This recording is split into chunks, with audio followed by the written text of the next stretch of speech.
เฮียนะคะป้าโตนะคะกินสาลิกาครับนะคะเอาที่ยุมไหม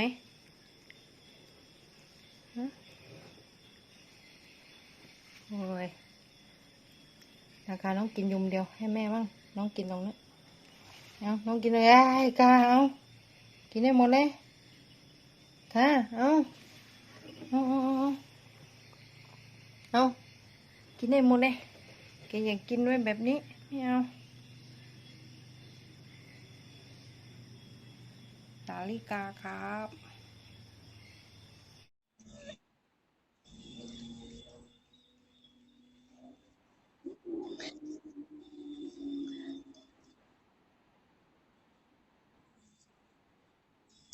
เฝ้ารู้ลงไปนั้นก็จะเห็น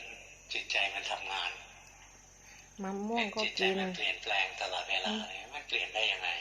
ทำไมมันเปลี่ยนพอตาเห็นรูปจิตก็เปลี่ยนพอหูได้ยินเสียงจิตก็เปลี่ยน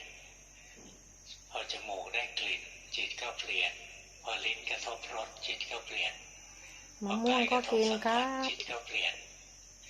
พอจิตมันไปคิดนึกปรุง เกิน แต่ง จริงยุ จิต นี่ ก็เปลี่ยนจิตนี้เปลี่ยนแปลงเพราะผัสสะนี่เองพอมีผัสสะเกิดขึ้นจิตเองเกิดความเปลี่ยนแปลงขึ้นอย่างเราไปเห็น